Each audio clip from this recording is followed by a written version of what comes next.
Eits, sebelum masuk ke dalam alur ceritanya, terlebih dahulu Mimin ingin menyampaikan sesuatu nih.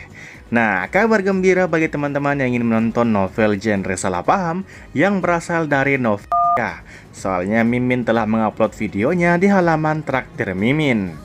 Namun saat ini Mimin masih menyediakan dua folder dengan judul yang berbeda, yaitu Daniel Steiner dan juga Amael Jericho. Dan sekedar info tambahan, adegan 18 plus dari novel Amael Jericho telah Mimin ceritakan secara eksplisit. Jadi bagi teman-teman yang nonton di video itu, harap menggunakan earphone atau semacamnya. Soalnya Mimin bahkan menyebut benda lelaki dan perempuan secara jelas hingga adegan itu-itunya.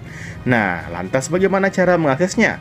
Gampang saja, teman-teman tinggal klik link di kolom komentar yang Mimin sudah pin. Setelah itu pilih konten eksklusif dan silakan beli dengan jumlah gelas cendol yang telah ditentukan. Mimin akan update terus novel salah paham dari novel ini. Jadi ditunggu ya informasi berikutnya dari Mimin. Oke, itu saja, mari lanjutkan videonya.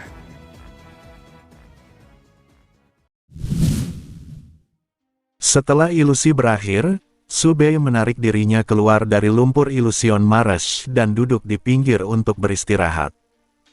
Ia tidak terburu-buru membersihkan diri karena kegiatan berikutnya adalah pemandian air panas, dan rumah pemandian berada tepat di sebelahnya. Sambil menenangkan diri, Subei merenungkan apa yang baru saja ia alami. Ia mengakui bahwa ilusion Marash benar-benar luar biasa. Dari ilusi tersebut, ia memperoleh inspirasi yang berhubungan dengan siklus takdir. Ilusi itu menggambarkan hubungan sebab akibat yang membentuk lingkaran, seperti paradoks waktu dalam novel fiksi ilmiah, tindakan di masa lalu memengaruhi masa depan, lalu di masa depan seseorang kembali ke masa lalu dan kembali memengaruhi masa depan serta masa lalu itu sendiri. Pengalaman langsung tersebut membuat Subei jauh lebih terguncang dibandingkan saat hanya membaca kisah serupa. Ia menyadari bahwa takdir dan kausalitas saling terikat erat. Feng Lan telah menggunakan pemahaman ini untuk mengembangkan kemampuan profesi fragments. Sementara itu, Subei mulai bertanya-tanya, dengan kemampuan Destiny Gear miliknya, kemampuan apa yang bisa ia kembangkan dari pemahaman tersebut. Ia memiliki gambaran samar, namun sadar bahwa saat ini bukan waktu yang tepat untuk memikirkannya secara mendalam. Subei lalu memandang Feng Lan dan si Zhao Hua yang masih terkurung di dalam gelembung ilusi. Ia teringat bahwa wadah yang mempertahankan hidup Zhou Renji juga berupa kristal, menyerupai peti mati. Ia sempat berpikir, jika benda seperti itu diketahui publik, orang-orang awam mungkin akan mengira pengguna kemampuan sudah ada sejak ribuan tahun lalu. Tak lama kemudian, Feng Lan dan si Zhao Hua terbangun. Ketiganya yang masih berlumuran lumpur berjalan menuju Body Forging Hot Spring sambil saling menceritakan pengalaman ilusi masing-masing. Si Zhao Hua mengalami ilusi berada di surga dan menjalani tugas sebagai malaikat. Ia tidak mengingat detailnya, namun perasaan keilahian tersebut tertanam kuat dalam dirinya. Feng Lan, sebaliknya, mengalami sudut pandang manusia biasa yang menyaksikan seorang nabi menimbulkan kekacauan global melalui sebuah ramalan yang akhirnya menjadi kenyataan. Meski detailnya samar, kesan tentang keagungan sang nabi dan kecilnya manusia biasa tertinggal kuat di benaknya. Dari pengalaman itu, mereka menyadari bahwa inti dari ilusi-ilusion Marash bukanlah alur cerita, melainkan emosi dan perasaan yang ditanamkan. Perasaan inilah kunci untuk memahami dan mengembangkan kemampuan baru. Si Zhao Hua mengusulkan untuk segera kembali dan merenungkannya, berharap dapat mengembangkan kemampuan baru dari pengalaman tersebut. Namun Subei menyarankan agar mereka berpikir sambil berendam di pemandian air panas. Ia merasa tidak ada keperluan untuk kembali tergesa-gesa, terlebih lagi aktivitas ini lebih aman dilakukan bersama. Feng Lan pun menyetujui, dan mereka bertiga menuju Body Forging Hot Spring. Sepanjang jalan, mereka menarik banyak tatapan aneh karena tubuh mereka dipenuhi lumpur warna-warni. Setibanya di rumah pemandian, mereka membersihkan diri dan hanya mengenakan celana pendek yang disediakan. Ketiganya memiliki kondisi fisik yang sangat baik, namun Subei terkejut menyadari bahwa kulitnya justru paling gelap di antara mereka, meskipun ia sendiri sudah tergolong cerah. Subei juga memperhatikan perbedaan otot perut mereka. Ototnya sendiri paling jelas dan proporsional, sementara milik si Zhaohua dan Feng Lan terlihat lebih ringan. Tatapan iri dari dua rekannya membuat suasana menjadi sedikit canggung namun ringan. Saat berjalan menuju pemandian, mereka menjadi pusat perhatian banyak wanita yang menatap terang-terangan. Subei relatif santai karena sudah terbiasa, tetapi si Zhaohua dan Feng Lan terlihat sangat gelisah. Subei bahkan tertawa ketika melihat telinga mereka memerah, terutama si Zhaohua yang wajahnya tampak merah menyala karena malu. Setibanya di Body Forging Hot Spring, mereka mendapati tempat itu kosong. Ketiganya pun berendam. Subei segera merasakan perbedaan dengan pemandian biasa, energi hangat perlahan masuk ke tubuhnya, memperkuat fisiknya dan membersihkan kotoran dalam darah, meski disertai rasa panas menyengat di meridian. Pemandian ini memberikan peningkatan fisik yang signifikan, terutama pada penggunaan pertama. Setelah 2 jam berendam, mereka akhirnya keluar. Subei merasakan tubuhnya menjadi lebih kuat dan ringan. Meskipun peningkatannya tidak besar, hasilnya sangat mengesankan. Subei lalu berpisah dengan Feng Lan dan si Zhaohua, memilih pergi makan dan tidak ikut campur dalam urusan mereka. Namun sore harinya, saat Subei sedang membaca di perpustakaan, keributan besar tiba-tiba terdengar dari luar. Pustakawan memperingatkan semua orang untuk segera kembali ke tempat tinggal dan mengunci pintu karena konflik besar sedang terjadi. Subei menduga konflik tersebut adalah bentrokan antara kaum radikal dan kaum konservatif. Ia menggunakan jimat tembus pandang dan mengamati situasi. Di seluruh pulau, orang-orang bertarung, namun secara aneh mereka tampak menahan diri, tidak ada kemampuan berskala besar yang digunakan. Kondisi ini membuat Subei curiga. Baik kaum radikal maupun konservatif seharusnya bertarung habis-habisan, namun kenyataannya tidak demikian. Ia lalu sengaja menciptakan insiden kecil dengan menyebabkan luka pada salah satu dari 2 orang yang bertarung, untuk menguji reaksi mereka. Akibatnya, pertarungan terhenti dan muncul pembahasan tentang faksi netral, sebuah kelompok lain di fiksi Holy Land. Dari percakapan itu, Subei menyadari bahwa faksi netral dipandang berbeda dan bahkan dicurigai oleh kedua pihak utama. Setelah memastikan informasi tersebut, Subei pergi dengan perasaan puas. Ia menyimpulkan bahwa di balik konflik radikal dan konservatif, terdapat rahasia besar yang melibatkan faksi netral, sebuah titik kesamaan yang justru menyatukan dua pihak yang tampaknya berseberangan. Dan Subei yakin, rahasia itu belum terungkap. Kilatan ketertarikan muncul di mata ungu Subei. Ia menyimpulkan bahwa kunci dari semua kejanggalan di fiksi Holy Land kemungkinan besar berada pada faksi netral. Kaum radikal dan kaum konservatif tampaknya memiliki bentuk kerjasama tersembunyi, sementara faksi netral, yang dibenci oleh kedua pihak, justru kemungkinan menjadi sumber informasi paling jujur. Namun masalahnya adalah bagaimana menemukan faksi netral. Jumlah mereka pasti sedikit dan sulit dikenali. Jika Subei salah langkah dan niatnya tercium oleh radikal atau konservatif, ia akan langsung masuk daftar pengawasan, membuat segalanya semakin sulit. Meski sempat mengernyit, Subei segera tersenyum kecil. Ia memutuskan untuk tidak terlalu ambil pusing. Itu adalah urusan para protagonis. Tugasnya hanya mengumpulkan informasi lebih dulu, menjaga keunggulan, dan sesekali membantu kelompok utama. Saat ia kembali ke asrama hotel, keributan di luar akhirnya mereda. Kerusuhan besar yang melanda seluruh pulau selama 2 hingga 3 jam pun berakhir. Namun ketenangan itu segera disusul notifikasi dari Manga Consciousness yang memberitahu bahwa King of Abilities telah diperbarui. Subei segera membuka manga tersebut untuk memahami apa yang sebenarnya terjadi. Cerita dimulai dari kedatangan kelompok Jiang Tianming di fiksi Holy Land dengan tujuan mencari penawar racun Zhou Renji. Pada hari pertama, 2 poin penting muncul, informasi dari Lin Qi setelah menyaksikan pertarungan penjaga, serta pertemuan Jiang Tianming dengan Nightmare Beast.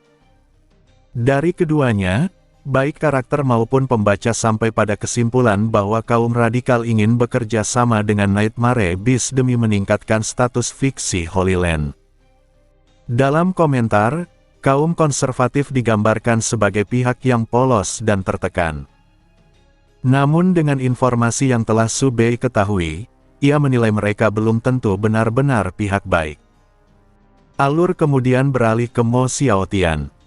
Pembatasan dari Endless Ability Academy akhirnya memengaruhinya, membuatnya menderita hebat di ranjang rumah sakit. Para dokter tak berdaya, hingga Yelin menenangkannya dengan obat dan menyimpulkan bahwa sumber masalahnya berasal dari Endless Ability Academy sendiri. Ia menyatakan bahwa pihak yang menciptakan masalah itu harus menyelesaikannya. Muncul Yesu, adik Yelin, yang cemas terhadap kondisi Mo Xiaotian. Percakapan mereka disela oleh kedatangan Ciril bersama seorang wanita dewasa berambut merah anggur bernama Gong Yuxi. Wanita itu tampil mencolok dan penuh pesona. Terungkap bahwa ia adalah bagian dari organisasi Black Flash.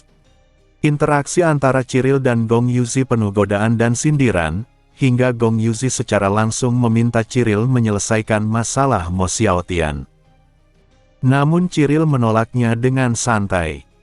Setelah bagian ini, manga tidak melanjutkan negosiasi Black Flash dengan Endless Ability Academy, mengisyaratkan bahwa konflik tersebut belum selesai. Alur lalu kembali ke fiksi Holy Land, dan mengejutkan Subei, adegan pemandian air panas mereka digambar dengan jelas. Ia bersyukur Feng Lan dan si Zhaohua tidak tahu bahwa dunia mereka adalah manga.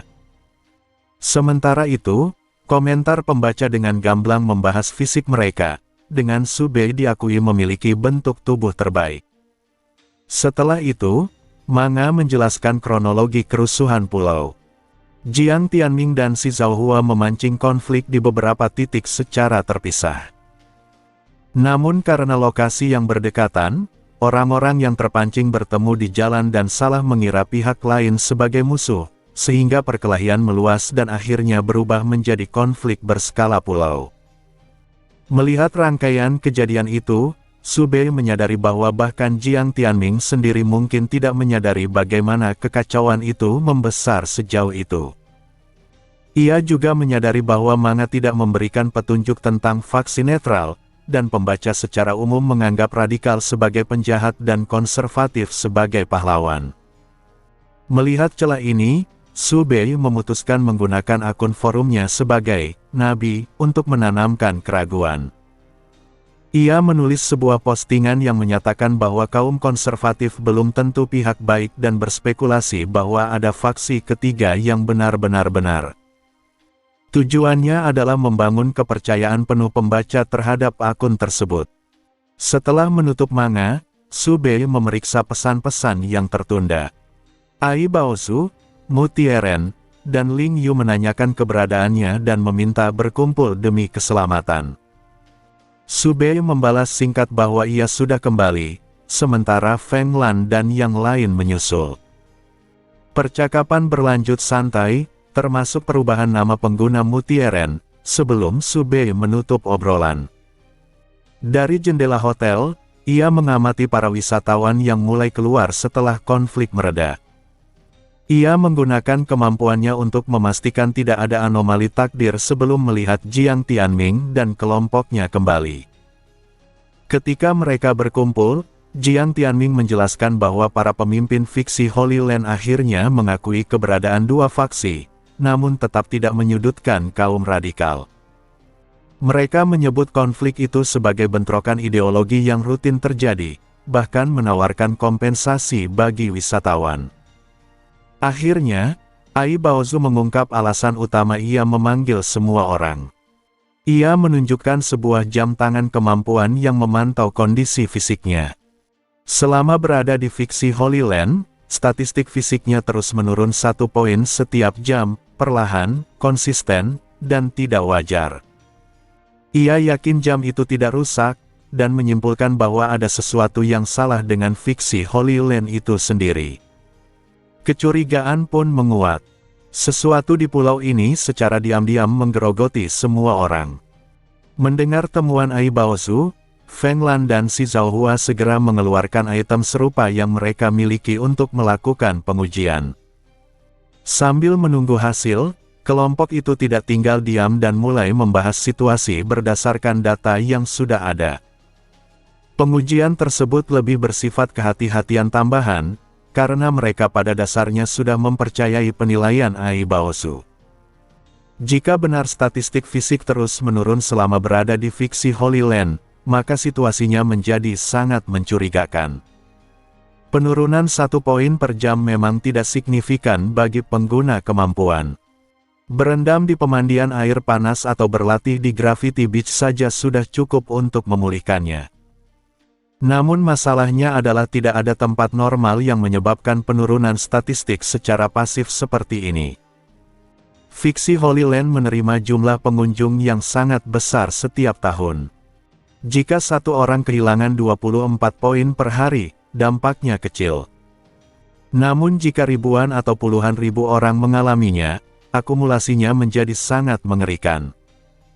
Si Zhaohua kemudian mengajukan pertanyaan penting, apakah fenomena ini sudah berlangsung lama atau baru terjadi belakangan?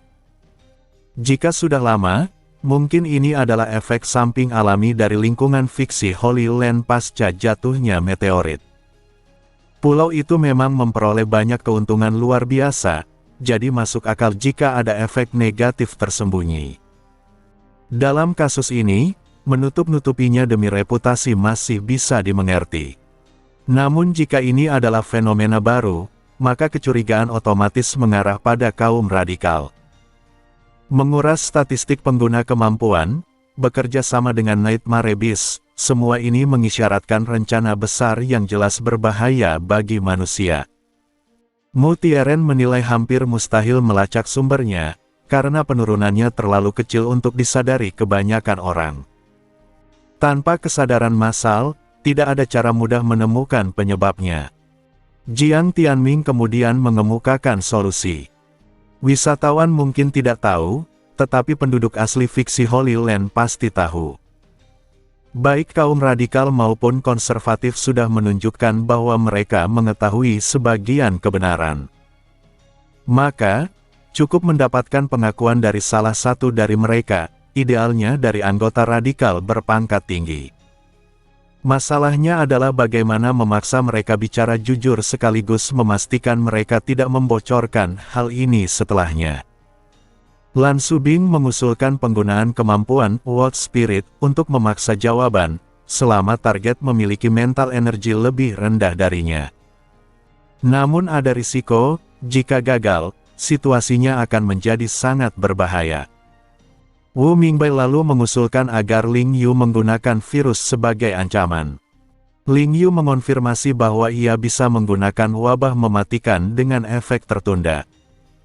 Namun Jiang Tianming menunjukkan kelemahan rencana itu, fiksi Holy Land pasti memiliki pengguna kemampuan penyembuhan tingkat tinggi yang dapat menetralisir wabah tersebut. Ai Baozu, yang mulai kehilangan kesabaran, menyarankan cara ekstrim, menangkap dan mengurung target sampai mereka meninggalkan pulau. Meskipun terdengar kasar, Si Zhaohua menyempurnakan ide tersebut. Mereka harus menangkap seseorang yang kehilangannya tidak akan menimbulkan kecurigaan, seseorang yang memang akan meninggalkan pulau. Solusinya adalah menyergap penduduk asli di dekat area teleportasi keluar. Dan untuk tugas itu, Su Bei secara sukarela mengambil peran. Dengan kemampuan tembus pandangnya, tugas ini adalah yang paling mudah baginya. Setelah semua sepakat, rencana pun ditetapkan. Tak lama kemudian, hasil pengujian Si Zhaohua keluar. Statistik fisiknya memang mengalami penurunan kecil namun konsisten. Ini mengonfirmasi bahwa fiksi Holy Land memang bermasalah. Jiang Tianming memutuskan untuk melanjutkan rencana. Setelah beristirahat sejenak, Su Bei bergerak. Ia menuju area teleportasi keluar, sebuah tempat yang pengamanannya jauh lebih longgar dibandingkan pintu masuk. Dengan jimat tembus pandang, ia mengamati antrean orang-orang yang hendak pergi. Ia membedakan wisatawan dan penduduk asli dengan mudah. Saat target yang sesuai hampir selesai teleportasi, Su Bei menjatuhkannya dengan satu serangan dan langsung membawanya pergi tanpa menarik perhatian siapapun. Ia kembali ke hotel dalam waktu sekitar 20 menit. Penduduk asli itu diikat menggunakan item Jiang Tianming dan dibiarkan sadar kembali. Begitu terbangun, Lan Subing langsung menggunakan What Spirit. Pertanyaan pertama memastikan bahwa target adalah anggota kaum radikal. Saat ditanya tentang rencana kaum radikal, target menunjukkan perlawanan mental yang sangat kuat. Namun kemampuan What Spirit memaksanya bicara. Ia mengucapkan satu kalimat. Kaum radikal sedang menciptakan dewa. Pada detik berikutnya, kepalanya meledak tanpa peringatan. Darah dan potongan otak menyembur ke seluruh ruangan. Beberapa anggota langsung berteriak. Ai Baozu muntah hebat, si Zhao nyaris tak tahan dengan kondisi kotor tersebut, dan suasana menjadi kacau. Lan Subing menyesal karena tidak sempat menanyakan soal penurunan statistik. Target mati terlalu cepat, membuat semua pertanyaan lanjutan mustahil. Yang paling tenang justru Su Bei, Jiang Tianming, dan Lan Subing. Mereka sudah cukup sering berhadapan dengan situasi ekstrim sejak memasuki dunia ini. Su Bei dengan santai menyimpulkan bahwa mendapatkan jawaban langsung dari penduduk asli hampir mustahil. Saat yang lain masih terguncang, mereka justru mulai mempermasalahkan fakta bahwa Su Bei sama sekali tidak terkena cipratan darah. Candaan berubah menjadi ancaman bercampur bercanda. Beberapa dari mereka bahkan mulai mendekatinya dengan niat jelas. Namun sebelum situasi berkembang lebih jauh, suara langkah kaki cepat terdengar dari luar kamar. Kedap suara hotel seharusnya menghalangi suara apapun. Fakta bahwa langkah kaki terdengar jelas berarti sesuatu yang besar sedang terjadi. Su Bei memindai situasi dengan mental energi. Ekspresinya berubah serius. Mereka sedang datang untuk mereka. Pada saat itu, sekelompok ability user bersenjata lengkap menerobos naik dari tangga dan langsung menuju kamar mereka. Jiang Tianming segera melirik mayat di dalam ruangan dan menyadari penyebabnya. Kematian pria tersebut akibat membocorkan rahasia telah terdeteksi, sehingga lokasi mereka ikut terbongkar.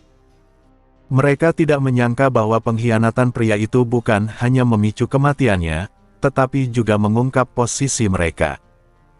Jika sejak awal mengetahui konsekuensinya sebesar ini, mereka tidak akan melakukan interogasi di dalam kamar.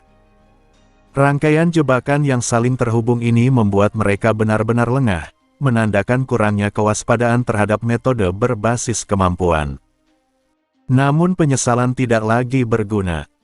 Yang terpenting adalah menghindari penangkapan. Mereka tidak boleh tertangkap oleh pihak fiksi Holy Land dalam kondisi ini. Apakah mereka bisa keluar hidup-hidup dari pulau pun belum tentu. Si Zhao Hua dengan cepat mengeluarkan sebuah gulungan kosong bernama Storage Painting, yang mampu menyembunyikan semua orang di dalamnya. Namun, untuk keluar, seseorang harus merobek gulungan itu dari luar. Su Bei langsung menawarkan diri. Ia memegang invisibility charm dan menanyakan lokasi keluarnya. Jiang Tianming segera meminta tempat yang aman dan sebisa mungkin tanpa kamera. Semua orang mempercayai efektivitas jimat itu dan tidak menentang keputusan Su Bei. Mereka merasa tenang menyerahkan gulungan tersebut kepadanya. Masalah lain muncul, Ai Baozu masih berada di kamar mandi. Lan Subing panik memikirkan hal itu. Su Bei menyarankan solusi seadanya, membungkusnya dengan handuk lalu menyeretnya masuk, atau memberinya invisibility charm. Akhirnya, semua orang masuk ke dalam storage painting. Lan Subing menarik Ai Baozu keluar dari kamar mandi, sementara Subei mengambil gulungan dan memasang invisibility charm pada dirinya sendiri. Tepat setelah itu, pintu kamar didobrak. Kapten Regu berteriak agar ruangan segera digeledah karena sinyal mengarah ke sana. Mayat di ruang tamu langsung ditemukan dan dikenali sebagai orang yang mati karena membocorkan rahasia. Dari kamar mandi, seseorang melaporkan adanya air dan tanda-tanda bahwa musuh baru saja pergi. Kapten segera mengatur pasukan, 2 orang tetap tinggal, 2 memeriksa identitas tamu kamar, dan sisanya mengejar. Mereka segera meninggalkan ruangan. Subei menyelinap keluar di belakang mereka dan menuju perpustakaan. Perpustakaan memiliki kamera, tetapi kamar mandinya tidak, dan ada jendela belakang menuju jalur kecil tanpa pengawasan. Subei sudah mengetahui ini dari pengamatannya beberapa hari terakhir. Sejak awal, perpustakaan memang ia jadikan titik aman. Belajar hanyalah tujuan sekunder. Ia membawa kelompok itu ke sana, merobek gulungan tanpa menghilangkan efek tembus pandang, memastikan mereka keluar dengan aman, lalu segera pergi menuju tujuan aslinya, Holy Spirit Skyward Banyan. Ia tahu tidak mungkin kembali ke hotel. Meski kamar itu milik Ai Baozu, mereka adalah satu kelompok. Jika yang lain menghilang sementara ia kembali, kecurigaan akan langsung mengarah padanya. Holy Spirit Skyward Banyan relatif sepi. Hanya ada beberapa wisatawan yang tersebar di bawah pohon. Subei tidak mengganggu mereka. Ia melompat ke pohon dengan senyap, bersembunyi di antara dedaunan, dan mulai melatih mental energi. Meski efek peningkatan dari tempat itu hanya besar pada penggunaan pertama, Banyan tetap ideal untuk stabilisasi dan latihan. Malam itu, ia tidur di atas pohon. Sepanjang hari tidak ada yang memeriksa tempat itu. Sejak waktu makan malam, pulau berada dalam kondisi lockdown. Patroli dengan lentera bercahaya, kemungkinan item kemampuan, berkeliaran di mana-mana. Namun dedaunan rapat dan kemampuan alami Holy Spirit Skyward Banyan membuat Subei tetap tersembunyi. Ia menilai bahwa kelompok protagonis tidak menimbulkan masalah besar setelah berpisah, kemungkinan masih menyelidiki. Jika semuanya berjalan lancar, fiksi Holy Land mungkin akan kacau keesokan harinya. Kekacauan justru dibutuhkan. Tampaknya, tidak akan ada kesempatan melarikan diri. Subei tahu Jiang Tianming dan kelompoknya tidak akan pergi sebelum semuanya terungkap. Itulah sifat protagonis. Namun ia sendiri ingin pergi secepat mungkin. Ia khawatir jika kekacauan mencapai puncaknya, ia justru akan terjebak dan mati.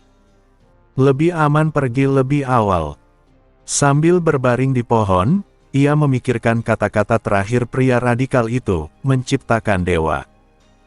Ada 2 kemungkinan, rencana itu milik radikal saja, atau rencana bersama fiksi Holy Land yang hanya berbeda dalam metode pelaksanaannya. Subei cenderung pada kemungkinan kedua. Skala rencana itu terlalu besar untuk hanya satu faksi. Selain itu, radikal dan konservatif tampaknya berbagi satu tujuan besar sambil menyingkirkan faksi netral. 2 tindakan fiksi Holy Land yang berkaitan dengan rencana itu tampak jelas, penurunan statistik fisik secara konstan dan keberadaan Nightmare Beast. Hubungan keduanya dengan menciptakan dewa masih belum jelas. Keesokan harinya, lockdown semakin ketat. Jumlah penjaga di sekitar Holy Spirit Skyward Banyan meningkat, tetapi aktivitas wisata tetap berjalan. Fiksi Holy Land jelas tidak ingin kepanikan menyebar. Dari atas pohon, Subei mendengar percakapan para wisatawan yang mulai curiga. Beberapa menduga ada pencurian besar, yang lain mengira ada ancaman serius dan mempertimbangkan pergi. Namun mereka akhirnya diyakinkan untuk tetap tinggal karena percaya pada kekuatan fiksi Holy Land. Menjelang siang, ledakan besar terdengar.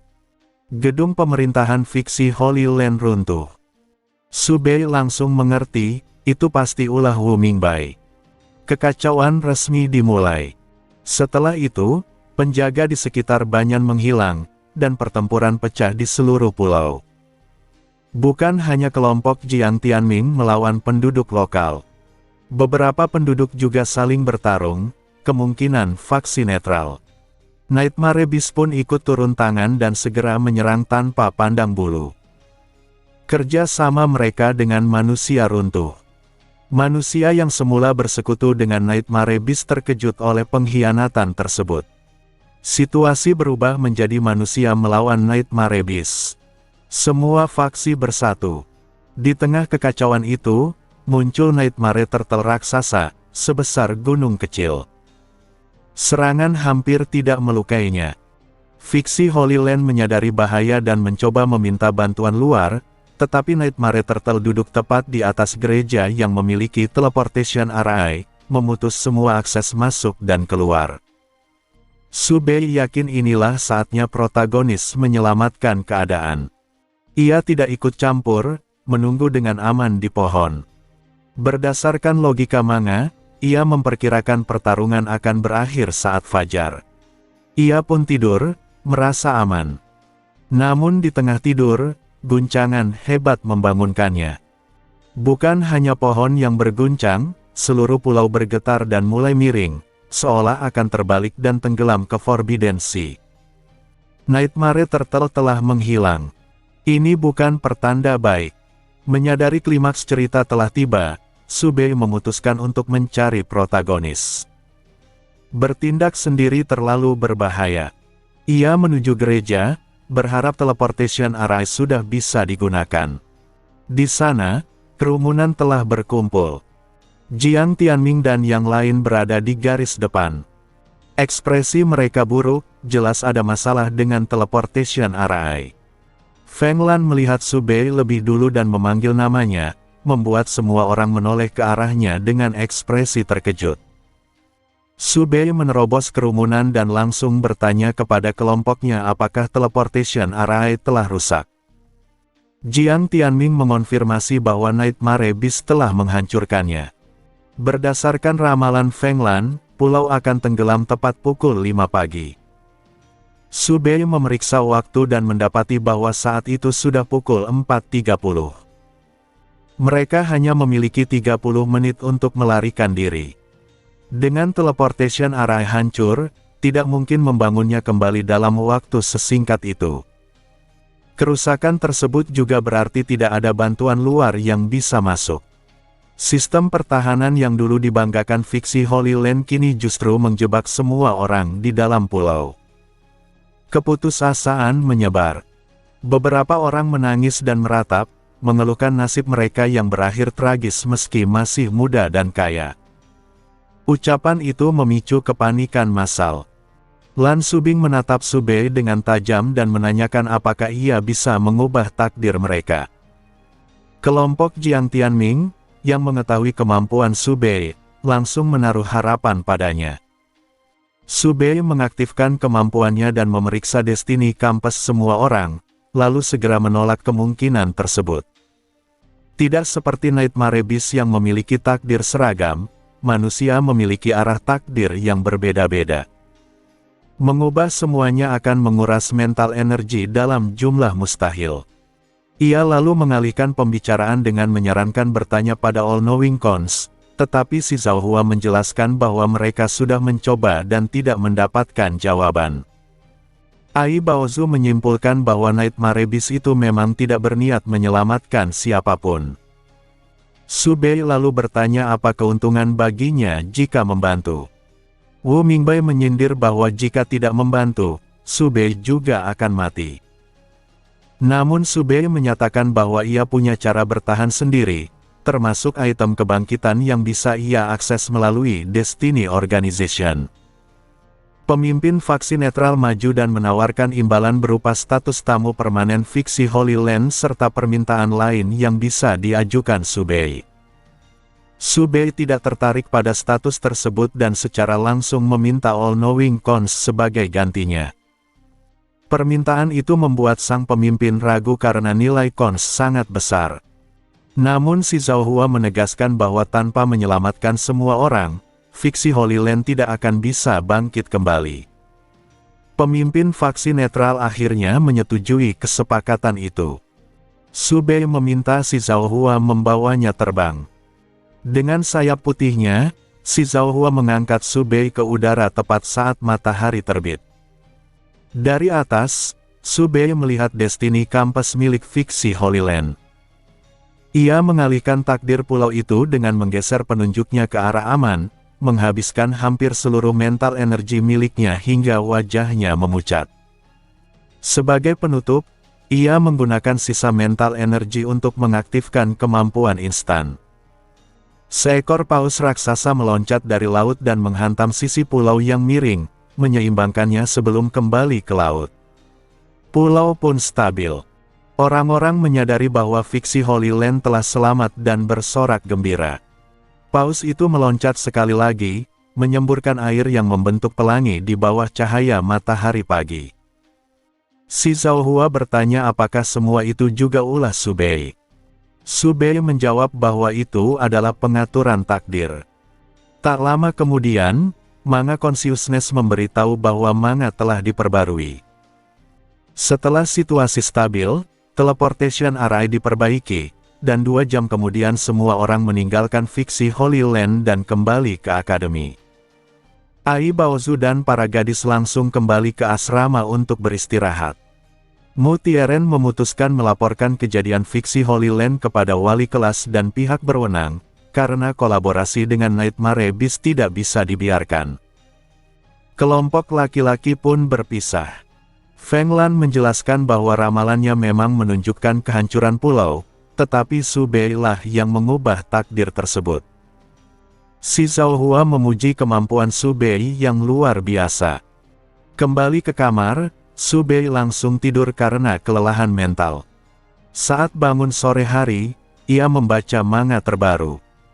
Chapter tersebut menampilkan kembali peristiwa di fiksi Holy Land, termasuk penemuan Ai Baozu, penculikan penduduk lokal oleh Su Bei, kematian eksplosif pria radikal, serta kekacauan besar antara radikal, konservatif, faksi netral, dan Nightmare Beast. Dari manga, terungkap bahwa radikal dan konservatif sebenarnya berkolusi dalam rencana menciptakan dewa.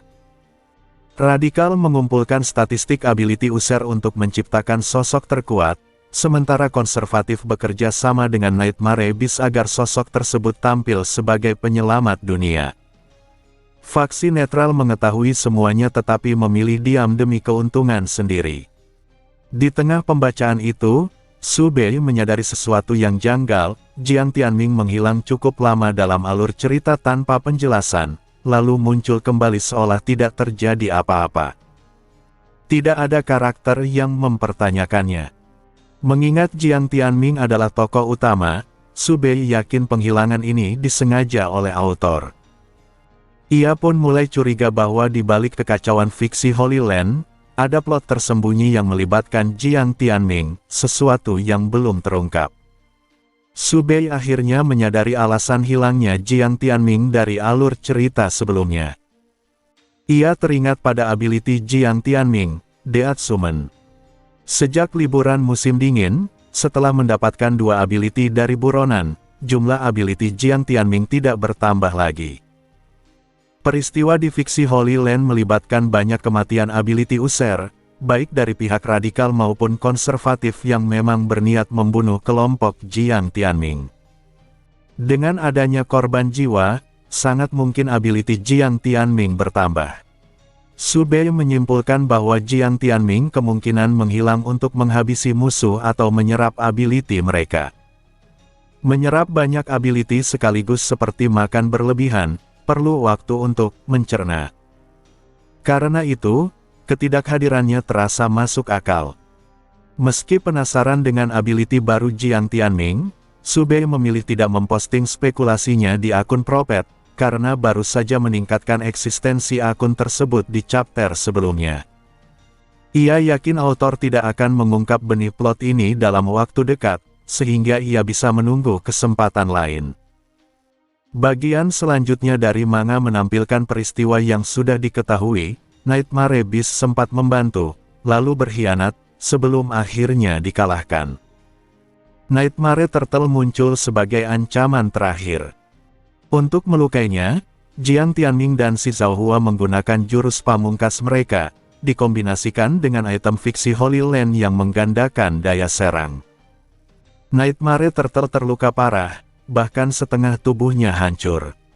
Namun sebagai Nightmare Beast bertipe pertahanan, makhluk itu tidak langsung mati. Dalam detik-detik terakhirnya, ia tenggelam ke laut dan menyebabkan pulau terbalik. Su Bei menyadari bahwa sebelumnya pulau tersebut ditopang oleh Nightmare Turtle.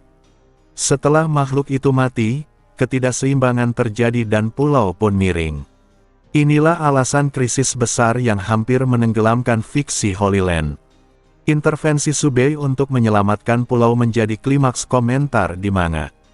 Para pembaca dalam cerita bersorak, mengagumi kemampuannya yang bukan hanya bisa mengubah takdir individu atau kelompok, tetapi juga sebuah pulau. Banyak yang mengira paus raksasa dan pelangi yang muncul adalah hasil langsung dari kemampuan Su Bei. Panel besar berikutnya menampilkan seluruh orang berdiri di tepi laut yang berkilauan, dengan pulau yang hancur di belakang mereka, disinai cahaya matahari terbit. Paus raksasa menyemburkan air yang membentuk pelangi, menciptakan kontras indah antara kehancuran dan keselamatan.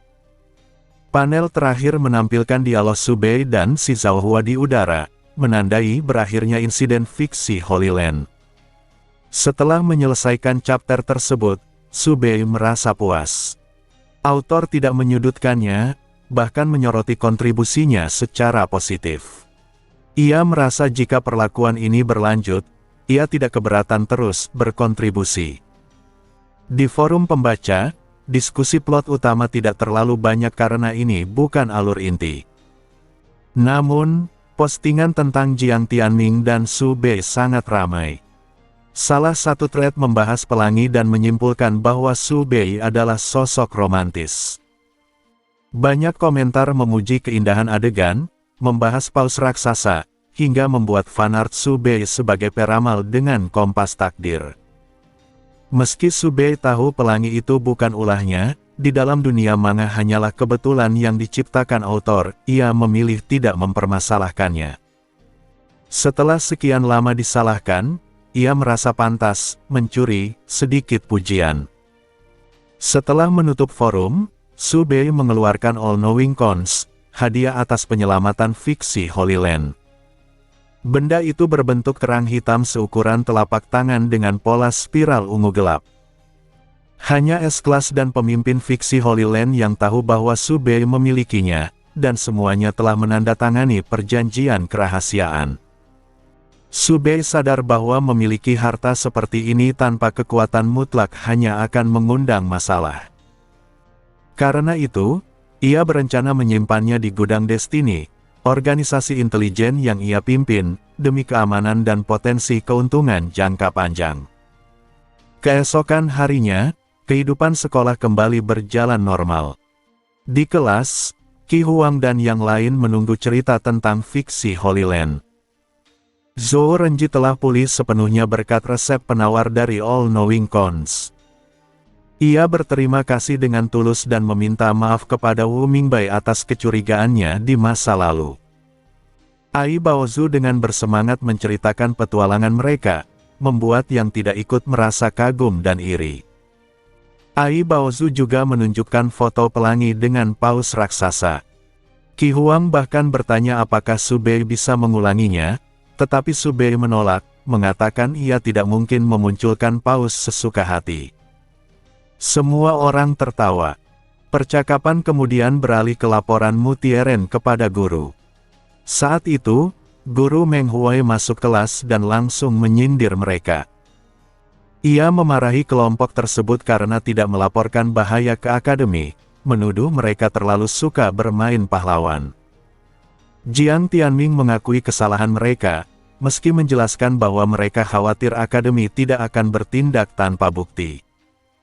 Guru Meng Huai semakin kesal, menegaskan bahwa tanpa Su Bei, banyak dari mereka mungkin tidak akan selamat.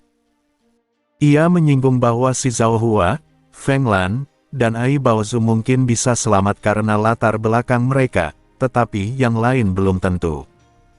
Mendengar itu, kelompok Jiang Tianming terdiam. Mereka akhirnya meminta maaf, meski Guru Meng Huai tahu mereka tidak benar-benar jera.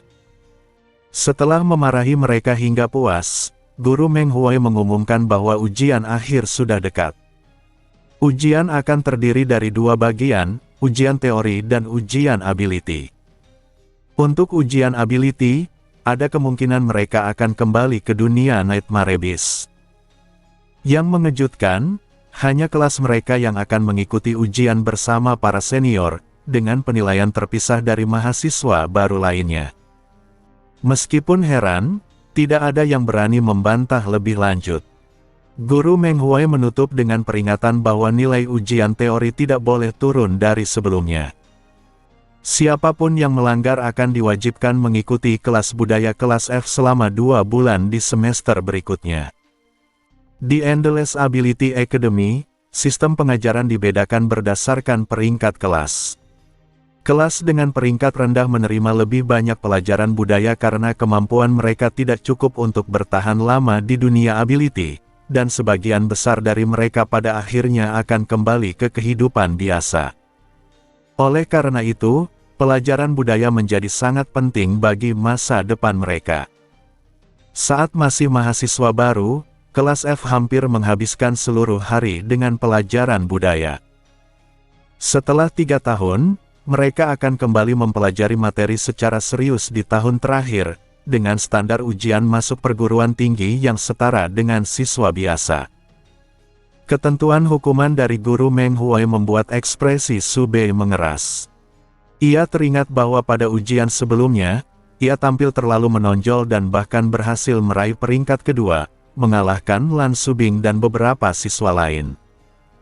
Dengan si Zhao Hua selalu berada di peringkat pertama, posisi 5 besar sering berubah, dan peringkat kedua sebenarnya sudah menjadi batas tertinggi Su Bei. Jika ia turun peringkat pada ujian berikutnya, itu sangat wajar, namun hukuman tersebut terasa tidak adil. Su Bei mengangkat tangan dan menyampaikan bahwa mempertahankan peringkatnya sangat sulit. Guru Meng Huai mengakui kesulitan tersebut dan memahami nilai Su Bei, bahkan mengakui bahwa prestasinya sebelumnya mengesankan. Namun sebelum Su Bei bisa melanjutkan argumennya, Guru Meng Huai hanya berkata agar ia berusaha lebih keras. Ucapan singkat itu membuat Su Bei terdiam. Ia menyadari bahwa satu kali pamer kekuatan akademik telah berbalik menyerangnya sendiri. Dalam hati, ia bertekad untuk mengontrol nilainya di ujian berikutnya. Percakapan kemudian beralih ketika Jiang Tianming menanyakan bagaimana pemerintah menangani insiden fiksi Holy Land. Meski insiden itu melibatkan kolaborasi dengan Nightmare Abyss yang seharusnya dikenai sanksi berat, di sana juga terdapat banyak pihak yang tidak bersalah. Guru Meng Huai menjelaskan bahwa fiksi Holy Land bukan wilayah negara mereka, sehingga urusannya ditangani oleh PBB. Prosesnya adalah mengidentifikasi posisi setiap pihak lalu menetapkan tuduhan. Kelompok konservatif dianggap paling bersalah karena berkolaborasi dengan Nightmare Abyss. Radikal berada di bawahnya karena merugikan kepentingan wisatawan, sedangkan netral yang tahu namun tidak melapor memiliki kesalahan paling ringan. Adapun nasib fiksi Holy Land sendiri akan ditentukan oleh tarik-menarik politik, dan kemungkinan besar jatuh ke tangan pihak netral. Setelah bel berbunyi dan Guru Meng Huai pergi, Su Bei memohon kepada Lan Subing, Jiang Tianming, dan Qi Huang agar tidak terlalu serius menghadapi ujian budaya. Kelas F dikenal dengan pelajaran budaya yang membosankan, dan jarang mengikuti kelas semacam itu bisa berujung pada rasa malu jika tidak bisa menjawab pertanyaan. Lan Subing menertawakannya sambil mengingatkan bahwa dulu Su Bei sangat gembira dengan nilai tinggi yang ia peroleh. Kini, kegembiraan itu justru berbalik menjadi tekanan, membuktikan bahwa karma memang berputar. Su Bei menghela napas dan merasa nasibnya sudah ditentukan. Ia berharap ada orang lain yang akan menemaninya ke kelas F. Berbeda dengan mereka yang santai sebelumnya, mahasiswa baru lainnya menyambut ujian akhir dengan serius. Lorong-lorong kampus menjadi lebih sepi, dipenuhi siswa yang belajar di kelas atau membaca buku. Namun Subei tidak tertarik untuk belajar keras. Ia merasa materi sudah ia kuasai, dan belajar kilat tidak akan banyak membantu.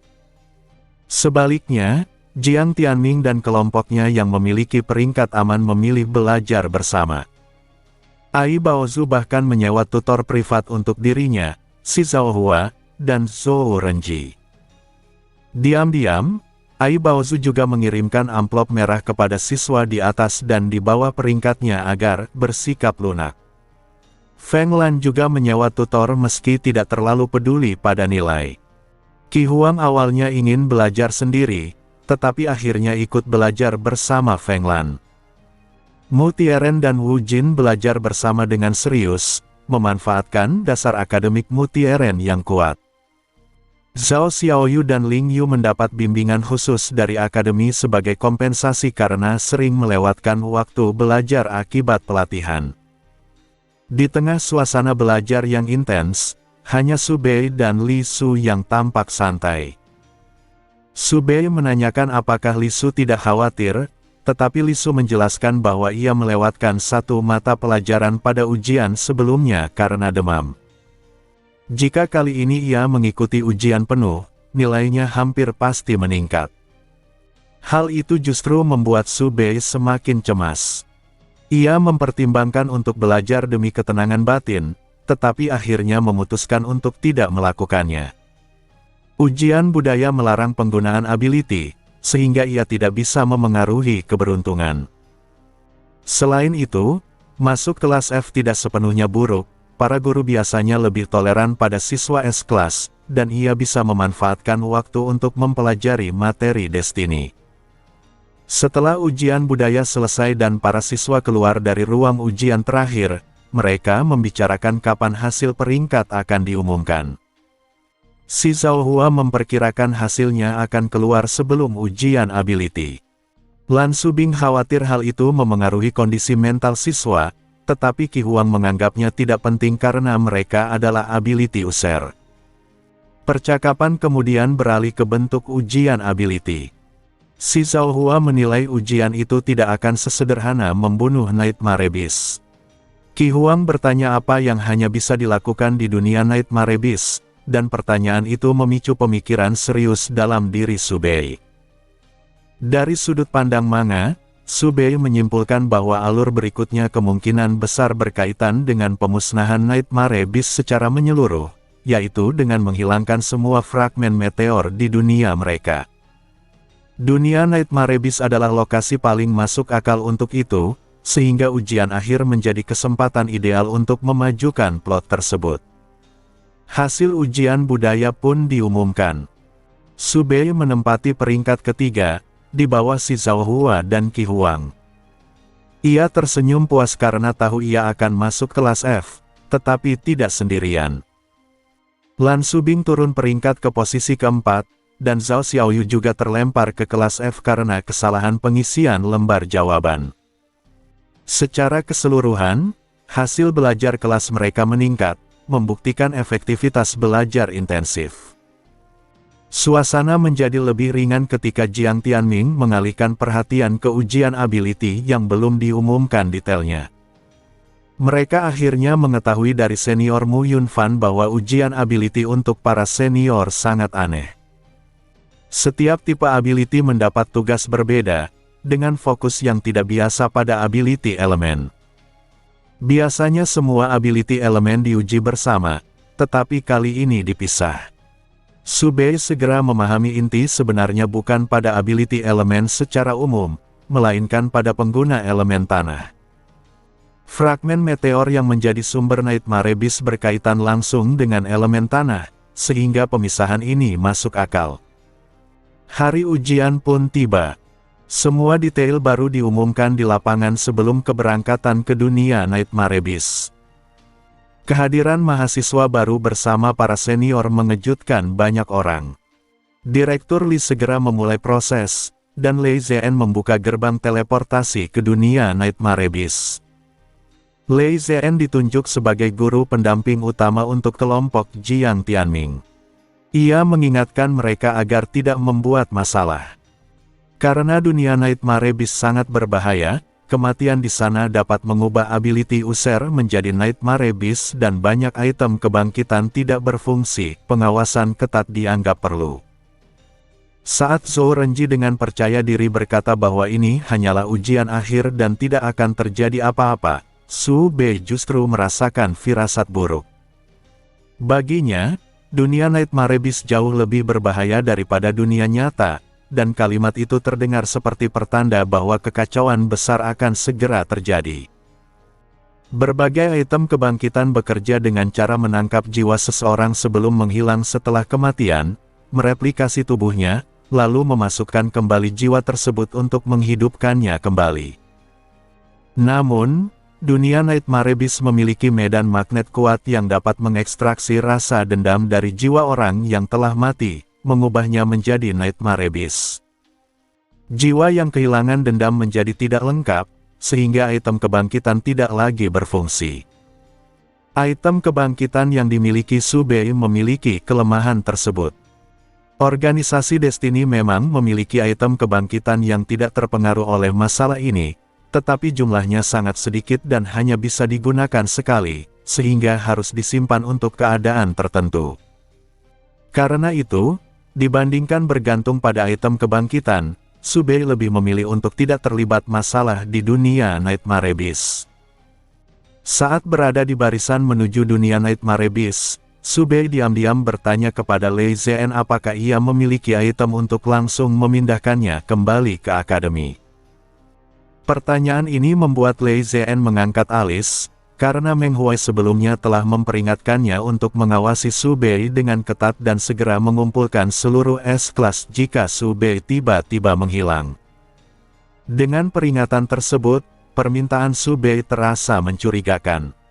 Lei Zhen bertanya secara langsung apakah Su Bei telah meramalkan sesuatu dengan kemampuannya.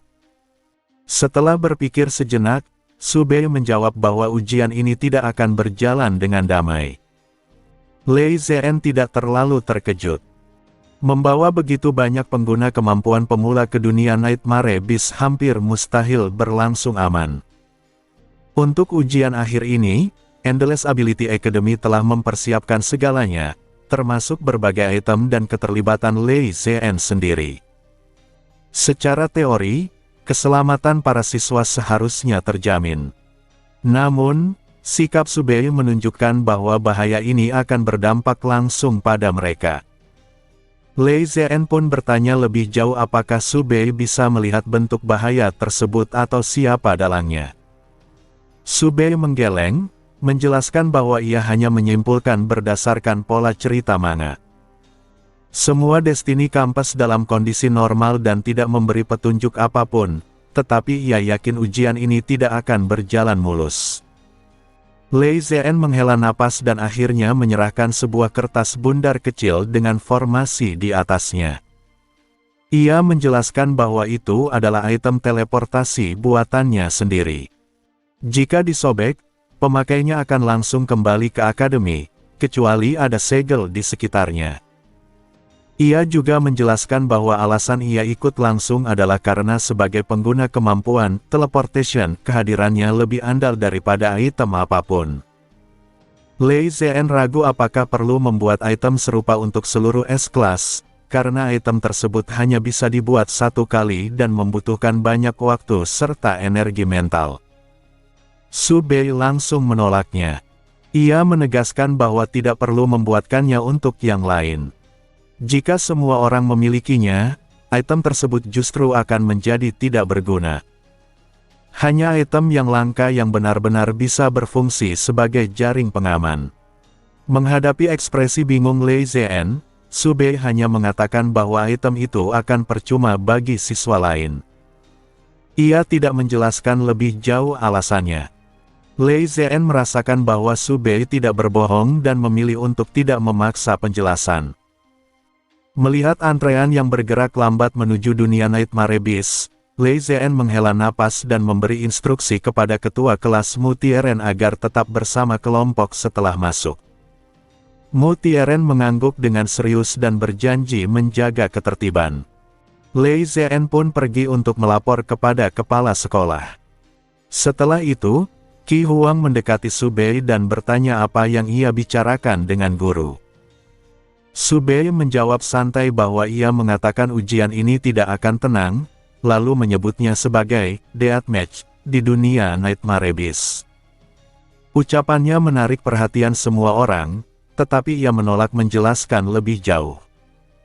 Feng Lan kemudian menggunakan kemampuannya untuk meramal. Setelah beberapa saat, ia membuka mata dengan ekspresi muram. Ia merasakan bahaya besar. Jiang Tianming bertanya apakah situasinya buruk, dan Feng Lan menjawab bahwa kondisinya sangat buruk. Zhao Xiaoyu menyarankan agar mereka melapor dan meminta ujian dihentikan, tetapi Jiang Tianming memilih menunggu keputusan Lei Zhen. Tak lama kemudian, Lei Zhen kembali dengan ekspresi yang lebih ringan. Ia menenangkan semua orang dan mengatakan bahwa akademi telah menyewa pengguna kemampuan pertahanan terkuat di dunia. Selama mereka tetap berada di area ujian, keselamatan mereka dijamin. Beberapa siswa terkejut, dan Ai Baozu langsung menyadari bahwa yang dimaksud adalah Lady Yulia. Lei Zhen mengonfirmasi hal tersebut. Ai Baozu, sebagai pengguna kemampuan pertahanan, sangat bersemangat karena Lady Yulia adalah idolanya. Ai Baozu menjelaskan kepada Zhao Xiaoyu bahwa Lady Yulia memiliki kemampuan Death Graveyard, yang awalnya dianggap sebagai kemampuan serangan, tetapi oleh Yulia dikembangkan menjadi kemampuan pertahanan. Dalam area kuburannya, siapapun yang mati bisa bangkit kembali selama Yulia masih memiliki energi mental. Area kemampuannya mencakup satu kota penuh, dan ia pernah melindungi seluruh kota dari invasi Nightmare Abyss. Su Bei mengetahui detail rahasia tentang kemampuan Yulia dari basis data Destiny, termasuk kelemahannya. Namun, meskipun mengetahui Yulia terlibat, Feng Lan justru semakin gelisah karena ia masih merasakan bahaya. Feng Lan menjelaskan bahwa bahaya tersebut kemungkinan hanya menimpa dirinya sendiri. Ia melihat sebuah adegan berbahaya, tetapi tidak meramalkan nasib orang lain. Ia juga menjelaskan bahwa untuk mengubah masa depannya, ia tidak bisa meramal terlalu jauh, karena ramalan mendalam bisa menyeretnya ke dalam pusaran takdir. Lei Zhen memahami alasannya dan menawarkan agar Feng Lan mengajukan izin tidak mengikuti ujian. Setelah ragu sejenak, Feng Lan setuju. Ia memilih mengutamakan keselamatan dirinya dan keluarganya, sesuai ajaran keluarga Feng. Lei Zhen kemudian memperingatkan seluruh kelompok agar tetap berada dalam jangkauan Death Graveyard selama ujian dan melapor jika harus keluar dari area tersebut. Semua siswa mengangguk patuh. Setelah memasuki dunia Nightmare Abyss, mereka tiba di zona aman yang dibangun oleh Endless Ability Academy. Di lapangan terbuka, mereka kembali berbaris. Direktur Li mengumumkan pembagian aturan dan tugas ujian, lalu para siswa diarahkan ke area sesuai warna jalur ujian mereka. Su Bei menerima lembar aturan berwarna merah, yang menjelaskan tugas jalur khusus, membunuh 100 Nightmare Abyss dengan kekuatan apapun dan mengumpulkan darah mereka. Darah Nightmare Abyss sebagian besar tidak berguna, bersifat racun, dan biasanya dibuang. Di area merah, Ling Yu dan Ai Baozu terlihat kebingungan. Ai Baozu merasa tugas ini sangat tidak menguntungkannya sebagai pengguna kemampuan pertahanan. Membunuh 100 Nightmare Abyss di dunia Nightmare Abyss sangat berbahaya, karena akan menarik makhluk yang lebih kuat. Su Bei kemudian menunjukkan bahwa aturan tidak melarang kerjasama. Mendengar itu, Ai Baozu dan Ling Yu tersadar. Jika kerjasama tidak dilarang, maka mereka bisa saling membantu. Risiko terburuk hanyalah ujian ulang, bukan pengurangan nilai permanen. Namun, masalah berikutnya adalah cara mengumpulkan darah.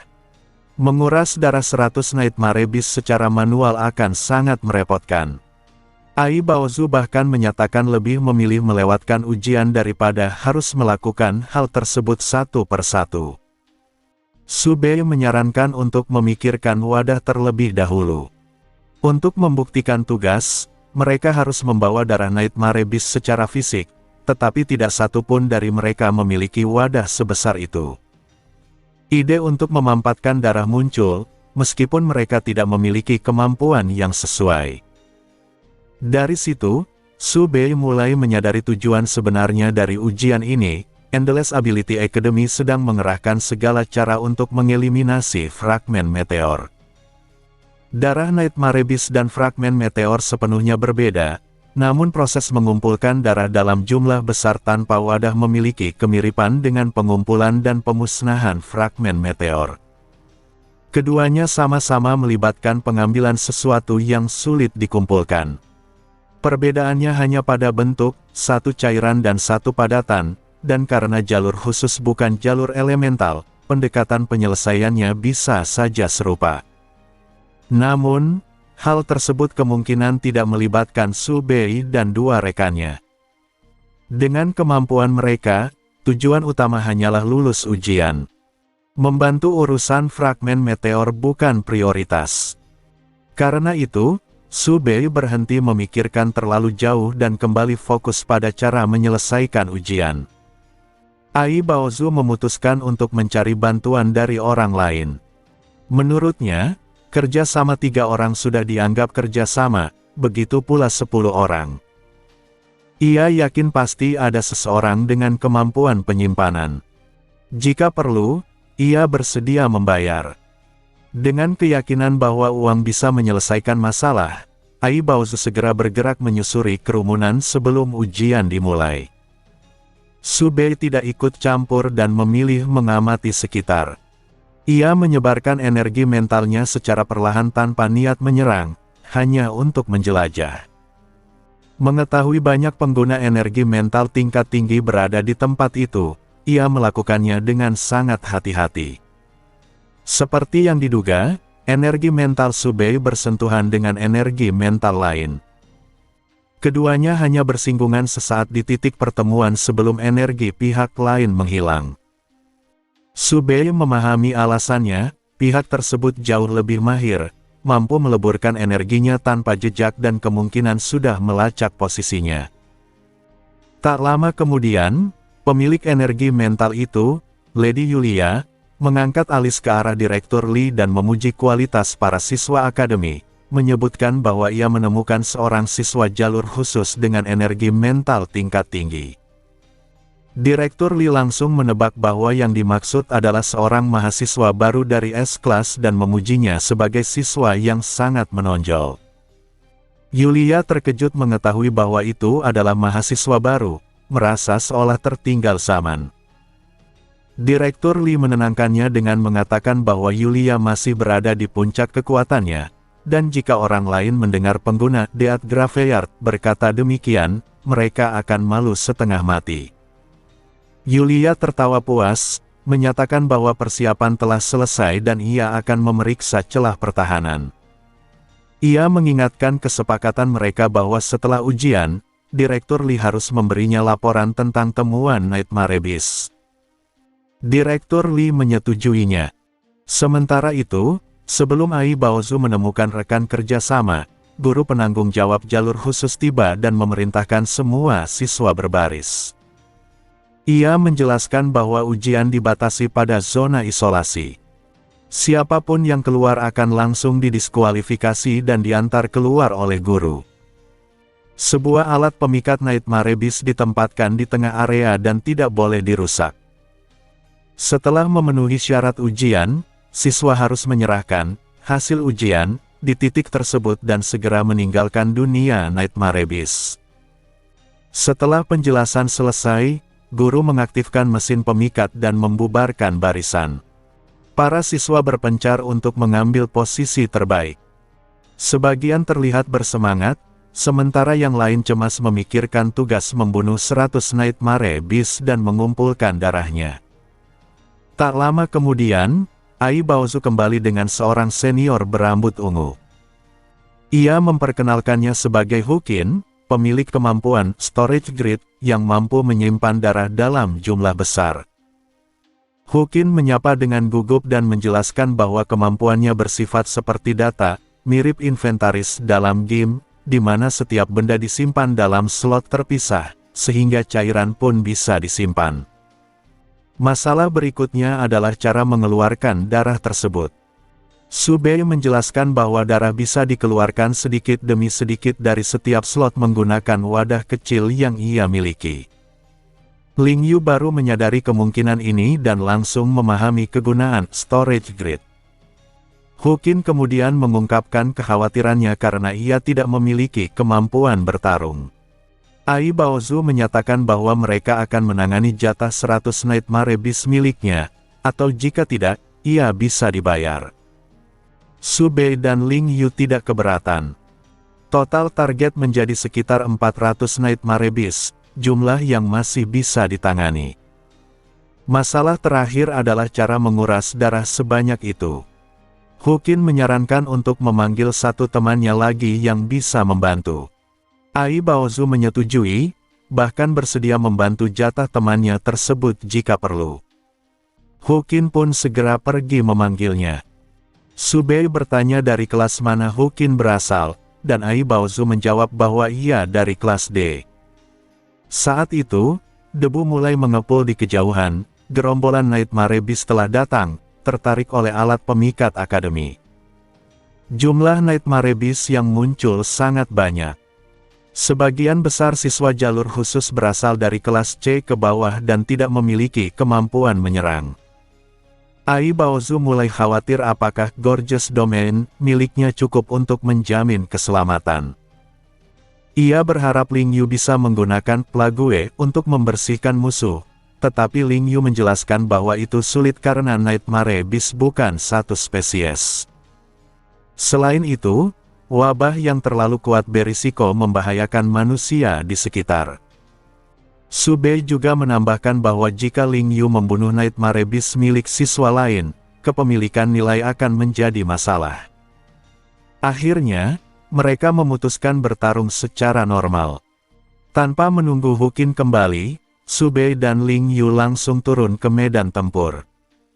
Mereka memprioritaskan membunuh Nightmare Beast tingkat rendah, yang lebih mudah dan hampir selalu memiliki darah. Setelah membunuh, mereka mengumpulkan mayat dan membawanya ke dalam Gorgeous Domain Ai Baozu untuk diamankan. Su Bei memperhatikan adanya siswa dengan kemampuan mencuri yang diam-diam menghilangkan bangkai Nightmare Beast, sehingga penjagaan menjadi penting. Kerja sama mereka berjalan lancar. Namun, bahaya yang sesungguhnya akhirnya muncul. Di kejauhan, Nightmare Beast raksasa seukuran gunung mengepung benteng akademi, disertai gelombang Nightmare Beast tingkat menengah dan tinggi. Tanah bergetar di bawah langkah mereka, dan fragmen meteor di udara berputar kacau akibat tekanan keberadaan mereka. Semua siswa terdiam ketakutan. Makhluk sebesar itu jarang muncul di dunia manusia karena keterbatasan portal dan gravitasi, tetapi di dunia Nightmare Beast mereka bisa mengerahkan kekuatan penuh.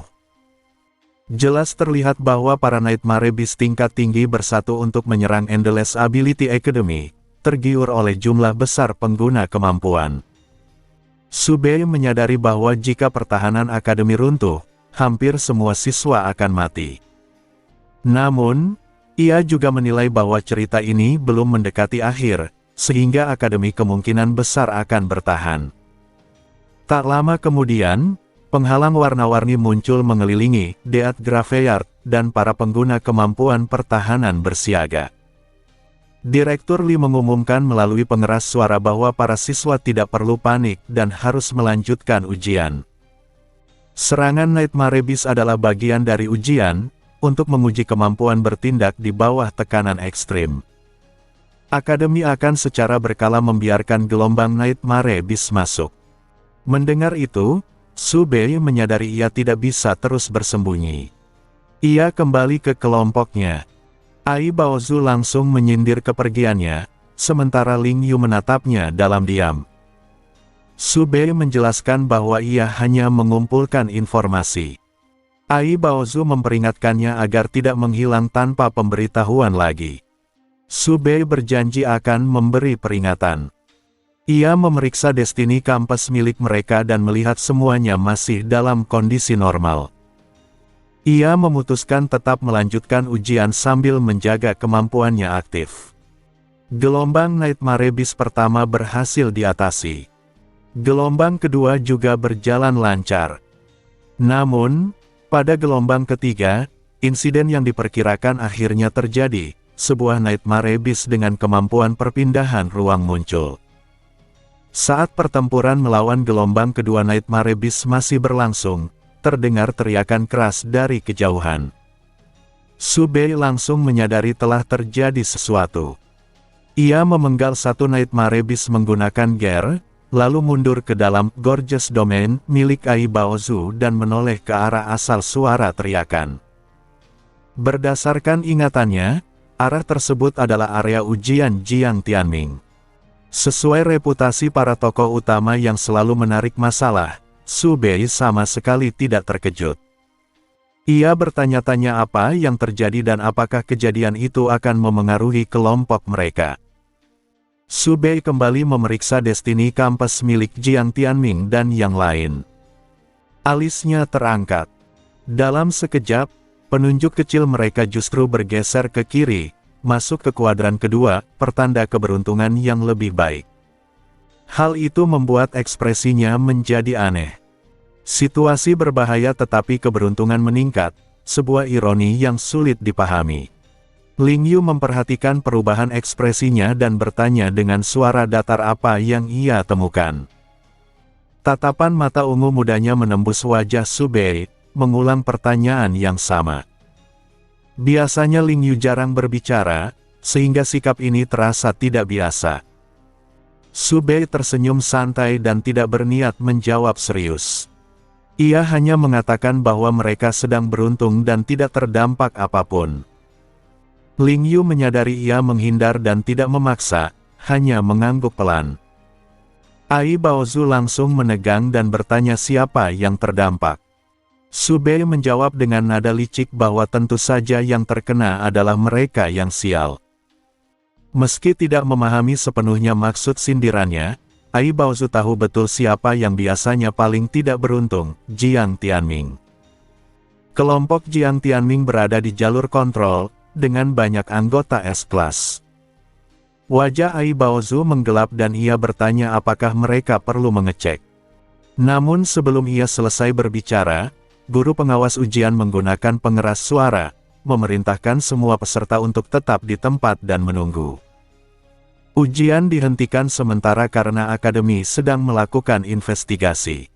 Karena teriakan itu terdengar jelas, akademi tidak berusaha menutupinya. Informasi tersebut disampaikan untuk menenangkan peserta dan mencegah kepanikan. Ai Baozu yang awalnya ingin memastikan kondisi Jiang Tianming terpaksa mengurungkan niatnya dan hanya bisa menunggu. Berbeda dengan yang lain, Su Bei justru mengeluarkan ponselnya dan langsung menelepon Jiang Tianming di depan Ai Baozu dan Ling Yu. Ponsel khusus pengguna kemampuan itu tetap bisa digunakan di different space, meski hanya untuk panggilan. Perangkat tersebut tidak berbunyi, melainkan memberi sinyal langsung ke energi mental pemiliknya. Panggilan segera tersambung. Di saat yang sama, Mana Consciousness memberi notifikasi bahwa King of Abilities telah diperbarui. Su Bei terkejut dengan waktu pembaruan tersebut, tetapi menilai itu masuk akal karena bagian prakrisis ujian sudah cukup untuk satu chapter. Namun, dalam situasi ini, ia tidak mungkin membuka mana. Dari seberang, Jiang Tianming langsung berkata agar ponsel diserahkan kepada Teacher Lei secepatnya karena mereka sedang dikejar. Su Bei tidak terkejut mendengar mereka, dalam pelarian, menyimpulkan bahwa mereka pasti telah keluar dari Deat Graveyard. Ia menduga hanya kelompok Jiang Tianming yang terkena insiden ini. Su Bei segera menemukan guru pengawas ujian mereka dan menjelaskan situasinya. Karena mereka tidak diizinkan pergi, guru tersebut membawa mereka menemui Lei Zhen, yang memang sedang berada di area jalur kontrol. Su Bei menyerahkan ponsel dan mengaktifkan pengeras suara. Jiang Tianming menjelaskan bahwa mereka sedang dikejar Nightmare Beast, Stronghold telah dikepung, dan mereka tidak bisa kembali. Ia bertanya apakah ada cara untuk diteleportasi kembali. Lei Zhen mencoba menenangkan mereka dan meminta agar mereka menemukan lokasi aman agar ia bisa menggunakan teleportation. Di dunia Nightmare Beast, tanpa koordinat yang jelas, teleportasi jarak jauh menjadi sulit. Mereka harus berhenti di tempat aman agar Lei Zhen bisa mengunci lokasi. Jiang Tianming menyetujui dan menutup telepon setelah mengatakan mereka akan menghubungi lagi jika sudah menemukan tempat berlindung. Lei Zhen sempat bertanya jumlah Nightmare Beast yang mengejar mereka dan menawarkan untuk mengirim guru lain jika diperlukan. Namun Jiang Tianming menolak, mengatakan bahwa Wu Jin telah berhasil mengalihkan Nightmare Beast tingkat tinggi dan mereka masih bisa bersembunyi dan bergerak. Ia segera memutus panggilan agar tidak terdeteksi. Lei Zhen menghela napas panjang dan berkata akan melaporkan siswa yang hilang kepada Direktur Senior Wang. Ia meminta Su Bei dan yang lain tetap di tempat. Sambil menunggu, Ai Baozu mendekati seorang senior untuk menanyakan apa yang sebenarnya terjadi. Dari penjelasan senior tersebut, diketahui bahwa salah satu Nightmare Beast memiliki kemampuan pertukaran posisi. Karena kemampuan tidak bisa menembus penghalang, makhluk itu hanya bisa menukar posisi siswa ke tepi penghalang. Nightmare Beast lain kemudian memanfaatkan celah kecil yang telah mereka buat untuk mendorong para siswa keluar. Dari puluhan peserta jalur kontrol, Jiang Tianming dan kelompoknya secara sial menjadi target. Mendengar itu, Ai Baozu hanya bisa terdiam, tidak tahu harus bereaksi bagaimana terhadap keberuntungan buruk seperti itu. Tak lama kemudian, Lei Zhen kembali.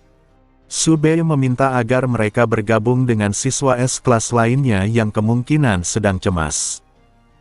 Lei Zhen menyetujui dan membawa semua siswa S-kelas berkumpul di area jalur kontrol. Di sana, Mu Tieren dengan cemas bertanya apakah mereka hanya akan membiarkan Jiang Tianming dan yang lain terus dikejar. Lei Zhen menjelaskan dengan jujur bahwa tidak ada pilihan lain. Dunia Nightmare Beast berbahaya, dan perjanjian hidup dan mati yang telah mereka tanda tangani bukan sekadar formalitas. Suasana menjadi muram, kecuali Su Bei yang tetap santai.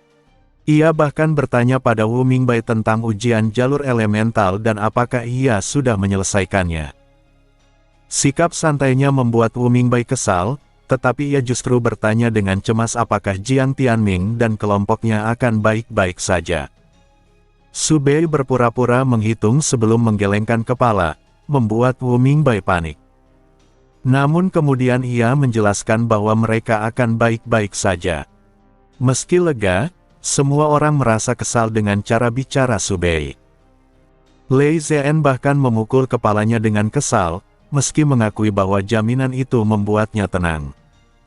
Setelah itu, Su Bei kembali menanyakan ujian Wu Mingbai. Wu Mingbai menjelaskan bahwa jalur elemental diuji berdasarkan urutan elemen. Untuk elemen tanah, tugasnya adalah membunuh 100 Nightmare Beast tanpa membuat debu atau puing menempel, menguji kontrol kemampuan dan multitasking. Su Bei menyadari bahwa tugas itu sebenarnya menguji metode pembersihan fragmen meteor, meski dikemas sebagai ujian biasa. Qi Huang kemudian menjelaskan ujian elemen api, yang jauh lebih merepotkan karena melibatkan batasan penggunaan api.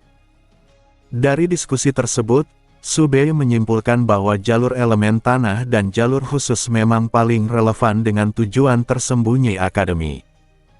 Akhirnya, akademi memutuskan menarik para siswa lebih awal dengan alasan adanya insiden. Wu Mingbai cemas karena Jiang Tianming dan Lan Subing belum kembali, tetapi Lei Zhen meyakinkannya bahwa para guru akan tetap tinggal untuk menyelamatkan mereka. Wu Mingbai meminta izin untuk tinggal, tetapi ditolak demi keselamatan operasi penyelamatan. Ia terpaksa menyetujui, meski jelas tidak rela. Setelah Lei Zian pergi, Wu Mingbai mendekati Su Bei dengan wajah serius dan bertanya dengan suara rendah bagaimana caranya agar ia bisa diam-diam tetap tinggal.